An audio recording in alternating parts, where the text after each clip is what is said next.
Pada pagi hari ini, insyaAllah kita akan memulai kajian kita membahas Qasasul Anbiya, kisah-kisah para Nabi dan Rasul, dan tidak ada kisah terbaik yang melebihi kisahnya para Nabi dan Rasul. Sebagaimana yang ma'ruf bahwa para Nabi dan Rasul yang dikenal adalah 25 Nabi dan Rasul. Dan dari 25 Nabi dan Rasul, Rasul pertama ataupun Nabi pertama adalah Abul Bashar, Bapak seluruh manusia, Adam alaihi salatu wassalam. Inilah yang kita akan kisahkan pada pagi hari ini. Sebelum saya kisahkan tentang kisah Adam, tentu sebelumnya Allah subhanahu wa ta'ala telah menciptakan makhluk pertama namanya Arsy. Karena sebelum Arsy diciptakan, tidak ada zat kecuali Allah subhanahu wa ta'ala saja. Baru kemudian Allah subhanahu wa ta'ala ciptakan makhluk pertama, dan itulah makhluk yang paling besar yang disebut dengan Arsy. Walaupun ada perbedaan di antara para ulama, mana yang lebih dahulu ciptaan Allah, qalam ataukah Arsy. Tapi para ulama akidah mengatakan bahwa makhluk yang pertama kali diciptakan adalah Arsy, kemudian qalam.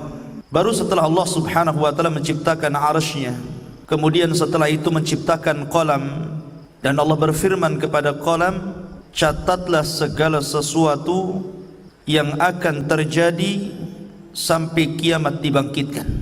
Maka qalam pun kemudian mencatat seluruh takdir. Tidak ada satu pun kecuali berdasarkan takdir Allah subhanahu wa ta'ala. Kemudian setelah qalam tidak lagi mencatat karena kehabisan tinta dan telah kering, maka catatan itu diletakkan di Lauhil Mahfuz, yang kemudian Allah subhanahu wa ta'ala memerintahkan para malaikat untuk menjaganya. Dari sinilah kemudian Allah subhanahu wa ta'ala menciptakan langit dan bumi, dimulai dari hari Ahad dan diakhiri kepada hari Jumat. Hanya 6 hari: Ahad, Senin, Selasa, Rabu, Kamis, Jumat. Maka Allah subhanahu wa ta'ala menyelesaikan penciptaan langit dan bumi dalam tempo yang 6 hari ini, dan selesai penciptaan keduanya di hari Jumat, sebagaimana Allah juga akan menghancurkan di hari Jumat, karena kiamat itu tegak di hari Jumat. Barulah kemudian Allah subhanahu wa ta'ala menciptakan makhluk-makhluk yang lainnya, gunung, sungai, pohon, dan begitu seterusnya. Ma'asyiral muslimin yang dimuliakan Allah subhanahu wa ta'ala, maka ketika itulah Allah subhanahu wa ta'ala menciptakan makhluk pertama, namanya malaikat, dan malaikat adalah tentara-tentara Allah. Kemudian setelah Allah menciptakan malaikat, maka Allah ciptakan jin. Jin inilah yang pertama kali menghuni bumi. Akan tetapi karena jin ini memang disifatkan Allah subhanahu wa ta'ala lebih banyak yang rusak dibandingkan yang baik, maka terjadilah kerusakan di permukaan bumi. Sesama jin ini saling bunuh-membunuh, menumpahkan darah, merusak bumi. Akhirnya kemudian Allah subhanahu wa ta'ala pilih dari mereka yang paling saleh, dan namanya tidak ada dalam Quran dan Sunnah, tetapi kisah Israiliyat menyebutkan bahwa jin yang paling saleh itu namanya Azazil. Tapi sekali lagi ini tidak berdasarkan Quran dan Sunnah, ini cerita Israiliyat. Dan Nabi SAW bersabda, tidak mengapa anda menceritakan tentang Israiliyat selama tidak bertentangan dengan Al-Quran dan Sunnah. Ma'asyiral muslimin yang dimuliakan Allah subhanahu wa ta'ala, maka kemudian Azazil inilah yang kemudian diutus oleh Allah subhanahu wa ta'ala, kemudian dibekali dengan tentara malaikat untuk memperbaharui jin-jin yang ada di permukaan bumi, sehingga jin-jin yang jahat itu ditangkap, kemudian dilemparkan ke beberapa tempat di permukaan bumi. Sampailah kemudian bumi pun tenang karena dia berhasil menenangkan kaum jin. Dari situlah kemudian Azazil diangkat ke langit dan menjadi raja bagi seluruh kalangan jin, dan dia tinggal bersama para malaikat yang kemudian oleh Allah subhanahu wa ta'ala diberikan amanah untuk menjadi khazanatul jannah, penjaganya surga. Dari sinilah Allah subhanahu wa ta'ala memulakan penciptaan yang pertama, kisah Adam alaihi salatu wassalam setelah malaikat dan jin. Allah subhanahu wa ta'ala menyebutkan dalam surah Al-Baqarah, tepatnya ayat 30, 31, 32, 33 dan seterusnya. Allah mengatakan, wa idh qala rabbuka lil malaikati inni ja'ilun fil ardi khalifah. Dan ingatlah ketika Tuhanmu berfirman kepada para malaikat, aku hendak menjadikan khalifah. Khalifah itu bukan pemimpin, tetapi makhluk yang bergenerasi, itu namanya khalifah. Jadi makhluk yang akan terus lahir, maka disebut khalifah. Yakhlufu ba'duhu ba'dha. Jadi makhluk yang bergenerasi itu disebut khalifah. Dan Adam bergenerasi sampai generasi kita ini. Maka di bumi mereka berkata, apakah engkau hendak menjadikan orang-orang merusak? Qalu ataj'alu fiha man yufsidu fiha wa yasfikud dima? Ya Rabb, apakah engkau hendak menjadikan ciptaanmu itu orang yang merusak dan menumpahkan darah di sana, maksudnya di bumi? Wa nahnu nusabbihu bihamdika wa nuqaddisu lak. Sementara kami, kata malaikat, makhluk yang senantiasa bertasbih, memujimu, membersihkan namamu. Maka Allah mengatakan, qala inni a'lamu ma la ta'lamun. Maka Allah berfirman, saya lebih tahu apa yang kalian tidak tahu. Ma'asyiral muslimin yang dimuliakan Allah Subhanahu wa taala, Al-Imam Ibnu Katsir menyebutkan dalam kitabnya Bidayah wan Nihayah. Al-Imam Ibnu Katsir rahimahullahu taala menyebutkan dalam kitabnya Bidayah wan Nihayah sebuah riwayat dari Abi Musa Al-Asy'ari radhiyallahu an. Innallaha khalaqa Adam min qabdatin qabadaha min jami'il ardi. Faja'a banu Adam ala qadril ardi. Faja'a minhumul abyad wal ahmar wal aswad wa baina dhalik wal khabithu wat tayyib was sahlu wal haznu wa baina dhalik. Sesungguhnya Allah Subhanahu wa taala ketika menciptakan Adam min qabdatin, dari cidukan tanah, di mana Allah Subhanahu wa taala ketika menciptakan Adam ini dari beragam macam warna tanah. Ada tanah yang berwarna putih, ada tanah yang berwarna merah, ada tanah yang berwarna hitam, dalam riwayat ada tanah yang berwarna kuning, dan ada yang bercampur di antara warna-warna ini. Dari sinilah kata para ulama, maka perbedaan warna-warna dari keturunan Adam alaihi salatu wassalam karena memang bahan baku Nabi Adam sendiri dari berbagai macam warna. Jadi kalau yang kulit hitam, ya dari tanah hitam. Kalau kulit putih, tanahnya putih. Kalau kulitnya kuning, tanahnya kuning. Kalau kemudian belang-belang, ya mungkin campuran, kan begitu.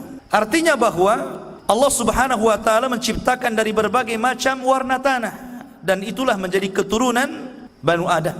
Kemudian di antara tanah yang diambil untuk menciptakan Adam itu ada yang al-khabith, ada jelek tanahnya. Wat tayyib, ada tanah yang baik. Was sahlu, ada yang mudah diambil. Wal haznu, ada yang susah, dan ada yang bercampur semuanya. Dari sini pula kemudian di antara turunan Adam ada yang jahat, ada yang baik, ada yang keras kepala, ada yang muda, ada yang lembut, begitu kan?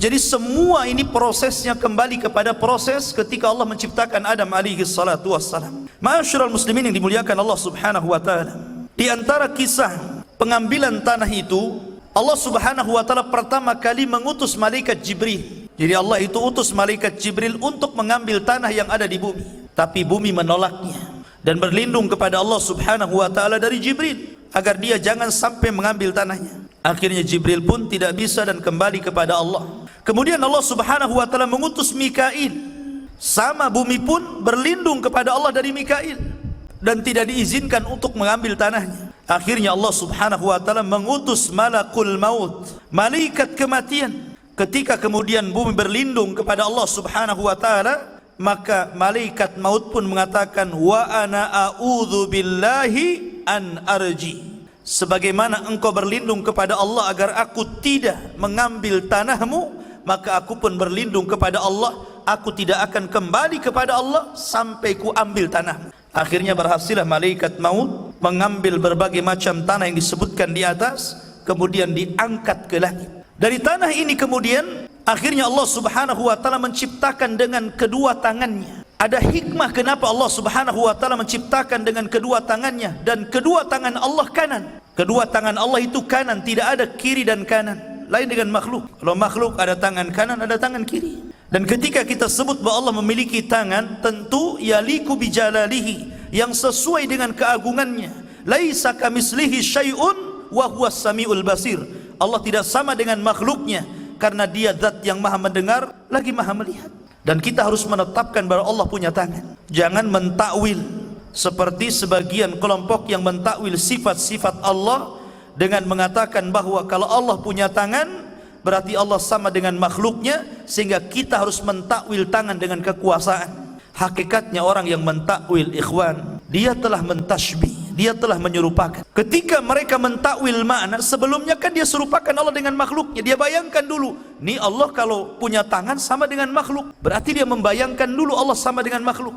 Baru kemudian mereka takwil, maknanya ditakwil. Intinya bahwa Adam diciptakan dengan kedua tangan Allah dan kedua tangan Allah kanan. Dan ini ada hikmah kenapa Allah ciptakan Adam dengan tangannya, supaya iblis tidak bisa sombong di hadapan Adam.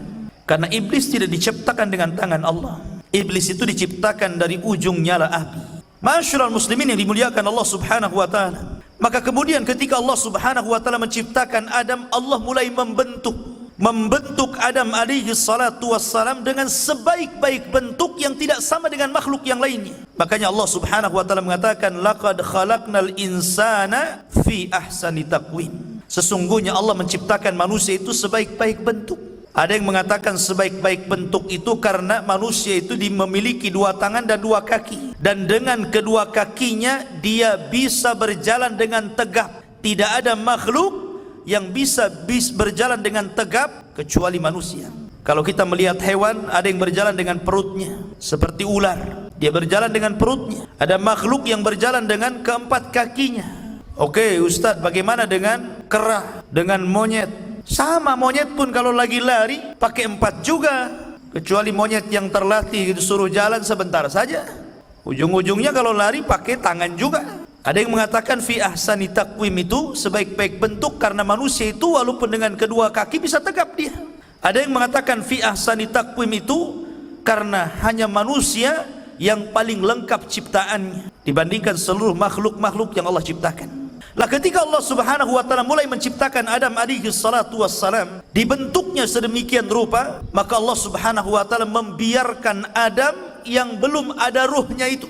Ada yang mengatakan selama 40 tahun dibiarkan, artinya sampai betul-betul mengering. Lah dari sinilah kemudian ketika malaikat melihat Allah Subhanahu wa taala menciptakan makhluk yang gharib bagi mereka, aneh bagi mereka, disinilah malaikat datang menghadap Allah dan mengatakan, ataj'alu fiha man yufsidu fiha wa yasfikud dima wa nahnu nusabbihu bihamdika wa nuqaddisu lak. Ya Rabb, apakah engkau akan mengulang dua kali menciptakan makhluk yang akan merusak bumi, menumpahkan darah, sementara kami adalah makhluk yang terus bertasbih memuji kamu? Kenapa malaikat ngomong seperti ini? Karena malaikat punya pengalaman dengan bangsa jin. Sebelum Adam diciptakan, Allah menciptakan jin, dan jin itulah yang merusak bumi, yang menumpahkan darah sesama mereka, sehingga malaikat kemudian mentertibkan mereka. Karena malaikat punya pengalaman dengan jin, makanya dia kemudian datang menghadap Allah dan bertanya, ya Rabb, apakah engkau akan menciptakan makhluk lagi yang akan merusak dan menumpahkan darah? Tapi malaikat tidak tahu yang gaib. Makanya Allah Subhanahu wa taala mengatakan, inni a'lamu ma la ta'lamun. Lah saya ini yang menciptakan lebih tahu dibandingkan engkau. Barulah kemudian malaikat paham dari turunan Adam ini ada yang menjadi para nabi dan rasul. Terkadang tingkatan mereka di atas para malaikat. Keluarlah para syuhada, keluarlah orang-orang saleh, keluarlah para siddiqun. Itulah kata-kata saya lebih paham dari apa yang kalian tidak tahu. Ma'asyiral muslimin yang dimuliakan Allah Subhanahu wa taala. Sementara iblis beda pula dia. Ketika Allah Subhanahu wa taala menciptakan Adam, baru berbentuk patung yang mengeras tadi, belum lagi ada ruh. Iblis ini bolak-balik, kemudian memegang-megang Adam, kadang masuk dari lubang telinga, keluar dari lubang hidung, masuk dari lubang hidung, keluar daripada lubang dubur. Begitulah dia masuk keluar. Kemudian dia mengatakan di hadapan malaikat, la in sullitu la uhlikanna. Kalau seandainya makhluk ini diserahkan kepadaku, kuhancurkan dia. Dari sini hasadnya mulai nampak. Makanya hasad itu penyakit pertama yang ada di langit dan penyakit pertama yang ada di bumi. Ma'asyiral muslimin yang dimuliakan Allah Subhanahu wa taala, sampailah kepada waktu yang ditentukan, waktu yang menegangkan, ketika Allah hendak meniupkan ruh kepada Adam. Maka Allah Subhanahu wa taala memerintahkan kepada para malaikatnya agar berkumpul. Bagaimana Allah subhanahu wa ta'ala akan membuat peristiwa baru tentang munculnya makhluk baru yang namanya Adam alaihi salatu wassalam. Maka seluruh malaikat berkumpul, tidak ada yang luput dari Allah subhanahu wa ta'ala. Mulailah kemudian Allah subhanahu wa ta'ala meniupkan ruh kepada Adam alaihi salatu wassalam. Baru saja ruh itu kemudian sampai di tenggorokan, maka Adam alaihi salatu wassalam tiba-tiba bersin. Haji, seperti itu bersinnya, kayak antum bersin. Maka malaikat mengatakan, qul alhamdulillah, katakan ya Adam alhamdulillah. Itu ruh baru sampai di tenggorokan tuh, dia bersin. Makanya kemudian ketika Adam alaihi salatu wassalam mengajarkan kepada kita bahwa bersin itu bagian daripada nikmat, dan kita disuruh mengucapkan alhamdulillah karena ini syariat Adam alaihi salatu wassalam.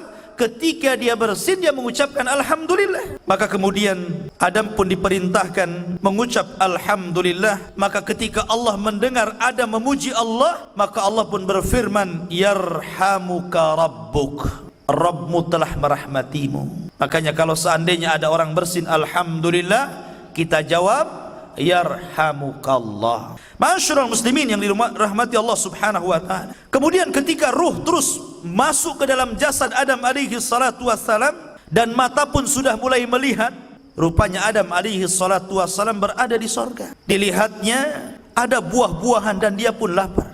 Padahal ruhnya belum sampai di kaki.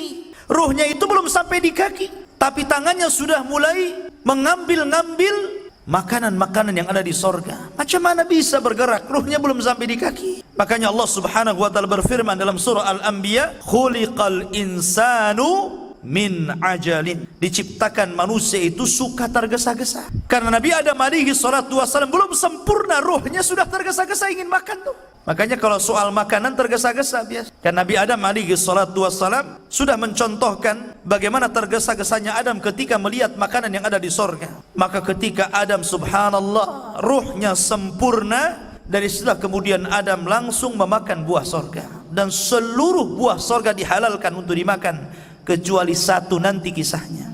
Maka ketika Adam alaihi salatu wassalam sempurna menjadi manusia, birruhi wal jasad, ada ruh ada jasadnya, disitulah Allah subhanahu wa ta'ala memerintahkan malaikat untuk sujud kepada Adam.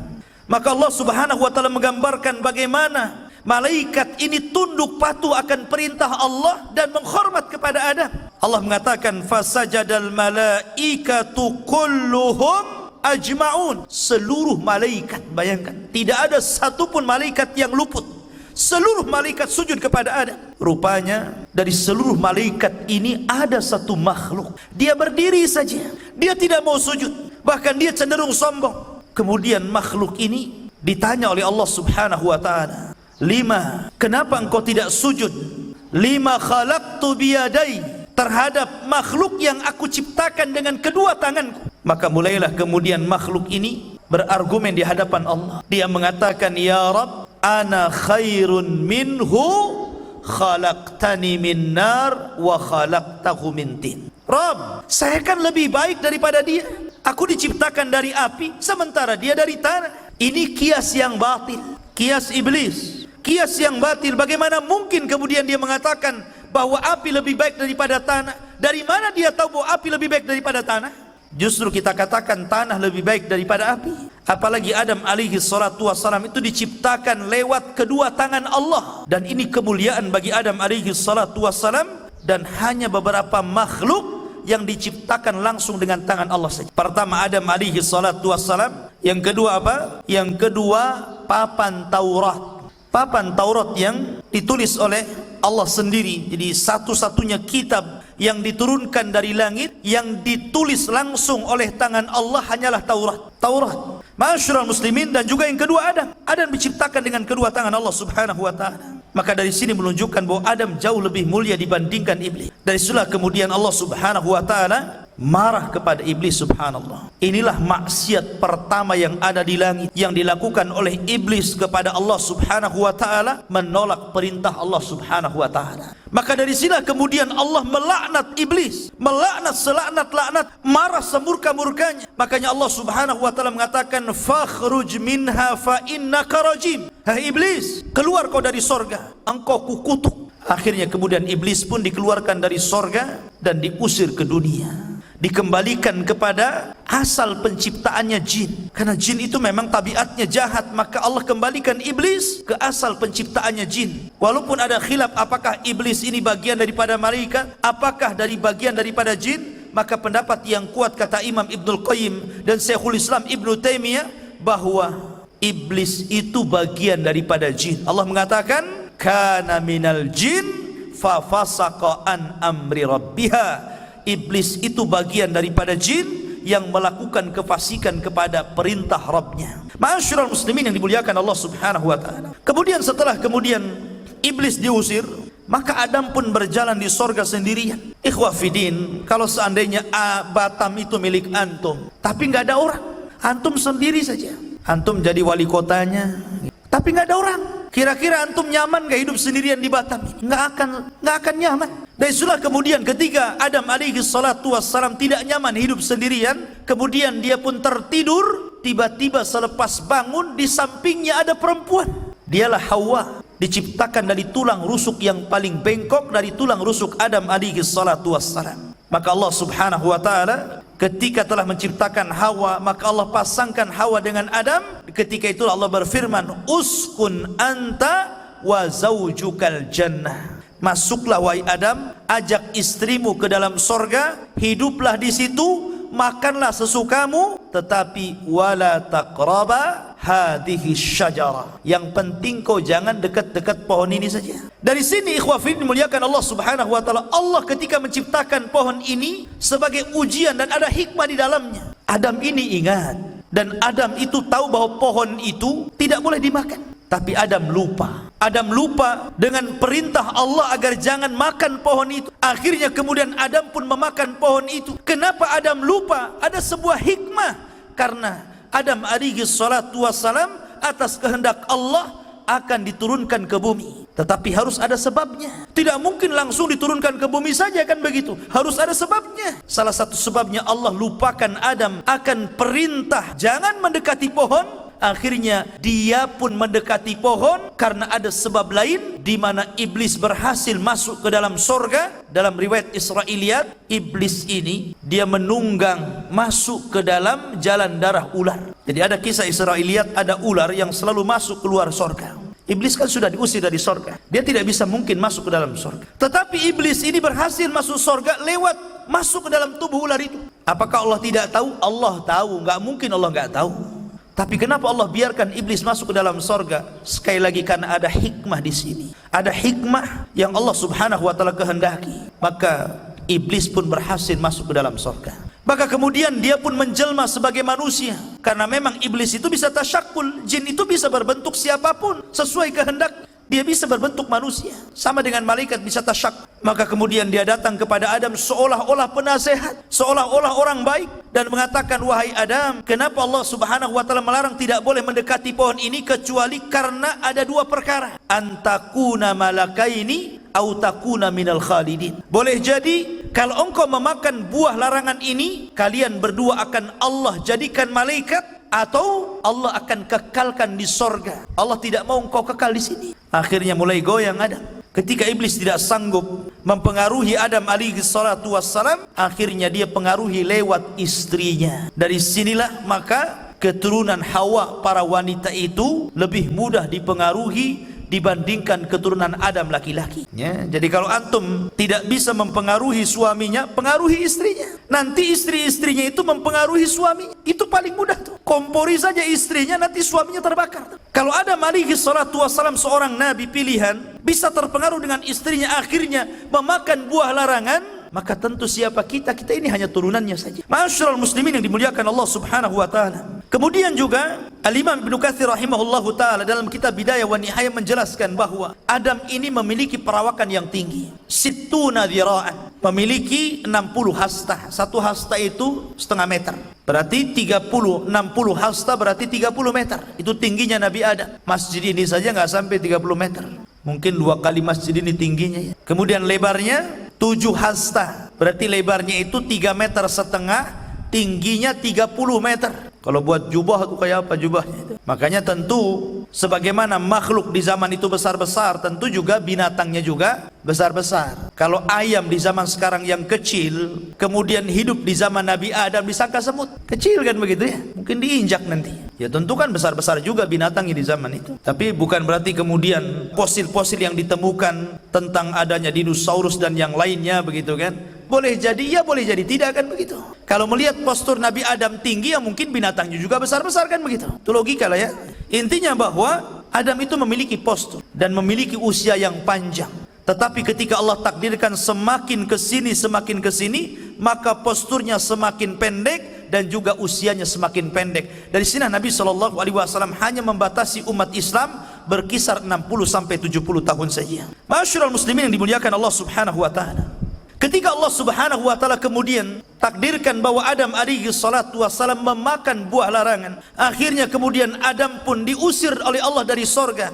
Qul nahbitu minha jami'an. Kami katakan keluar kalian semua. Hei Adam, hei Hawa, keluar kalian dari sorga. Maka di sini 3 makhluk diusir. Iblis, Adam, dan juga Hawa. Mereka berjumpa di bumi. Ada yang mengatakan Adam diturunkan di India, sementara Hawa itu diturunkan di Mekah. Kemudian berjumpa di bukit Jabal Rahmah. Ada yang mengatakan, tapi ini riwayat ini perlu dilihat. Ini kan kisah-kisah yang masyhur saja. Karena tidak ada riwayat, cuman riwayat Israiliyah. Ada yang mengatakan Adam juga meninggal di India, ada yang mengatakan di Mekah, ada yang mengatakan di Syam. Allahu a'lam. Yang jelas kita tidak menetapkan yang tidak ditetapkan, hanya menukil beberapa kisah Israiliyah.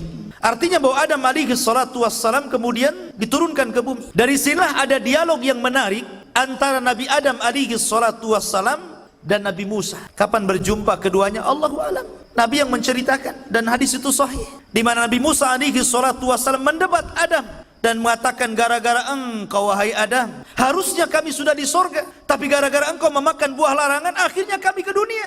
Coba kau tidak memakan buah larangan, kan sudah enak kami di sorga. Kata Nabi Musa, karena Musa itu kalimullah. Adam alaihi salatu wassalam mengatakan, ya Musa, tunggu dulu, engkau kan kalimullah, Nabi yang diajak bicara Allah, dan Allah bekali engkau dengan Taurat. Kira-kira dalam Tauratmu itu ada enggak lafaz yang mengatakan bahwa Adam bermaksiat, memakan buah larangan, kemudian Allah usir dari sorga ke bumi? Ada enggak di Taurat? Kata Nabi Musa, ada. Kalau begitu salahkan Taurat, karena Tauratmu lebih dulu dicatat dibandingkan Allah menciptakan diriku bi khamsina alfasana. Jaraknya 50.000 tahun.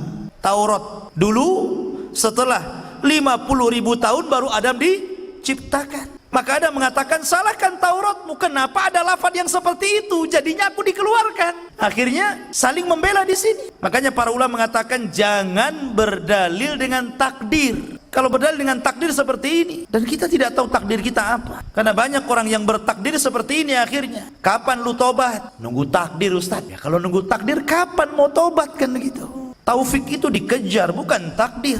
Masyarul muslimin yang dimuliakan Allah Subhanahu wa taala. Maka akhirnya kemudian Adam alaihi salatu wassalam ketika sampai di bumi, Adam menangis. Menangis sejadi-jadi. Ketika itu Jibril datang dan berusaha menghibur Adam, tapi Adam tetap menangis. Menangis karena, bukan karena sedih dia diturunkan dari bumi, tidak, tapi karena menyesal karena maksiat yang dilakukan kepada Allah Subhanahu wa taala. Sehingga dia berdoa kepada Allah, Rabbana zalamna anfusana wa illam taghfir lana wa tarhamna lanakunanna minal khasirin. Ini doanya Nabi Adam. Tapi lihat iblis, ketika diusir dari sorga, bukannya minta maaf, bukannya minta ampun kepada Allah, malah minta yang lain pula. Dia mengatakan, fa'angdirni ila yaumi yub'atsun, ya Rabb, tangguhkan aku sampai hari kau bangkitkan. Dia minta dibangkitkan bukan pada sangkakala pertama, tapi pada sangkakala kedua lagi, agar jangan diwafatkan. Dan lancangnya iblis mengatakan, fabima aghwaitani, karena engkau yang telah menyesatkan aku. Kurang ajar nggak bahasanya? Seolah-olah Allah yang menyesatkan iblis. Dia yang sesat, dia mengatakan kepada Allah, fabima aghwaitani, karena engkau sudah menyesatkan aku. Siapa yang menyesatkan? Allah tidak menyesatkan iblis, dia sendiri yang sesat. Tapi dia mengatakan, lancangnya di hadapan Allah dan mengatakan, engkau yang menyesatkan aku, katanya. Maka tangguhkan usiaku sampai kiamat dibangkitkan. Kalau gitu Allah terima. Akhirnya Allah tangguhkan iblis. Makanya iblis itu satu-satunya jin yang tidak akan pernah mati. Keturunannya bagaimana? Ya keturunannya sama dengan manusia, bisa mati. Makanya kalau orang meruqyah itu terkadang bisa membunuh dengan bacaan Al-Quran. Jadi tidak semua jin, cuman mereka diberikan usia yang panjang, beda dengan manusia. Lah dari sini ikhwafidin muliakan Allah subhanahu wa ta'ala, ketika Adam sudah di bumi, Hawa sudah di bumi, dan Allah pertemukan keduanya, akhirnya kemudian diilhamkan untuk menutup aurat keduanya, maka disinilah permulaan permusuhan antara iblis dan Adam serta anak keturunannya. Bagaimana Adam hidup, kemudian bagaimana keduanya diberikan keturunan yang kita kenal dengan kisah Qabil dan Habil, maka kita akan kisahkan di lain kesempatan. Inilah secara singkat kisah Nabi Allah Adam alaihi salatu wassalam. Subhanakallah bihamdika asyhadu an la ilaha illa anta astaghfiruka wa atubu ilaik. Allah ta'ala alam. Assalamualaikum warahmatullahi wabarakatuh.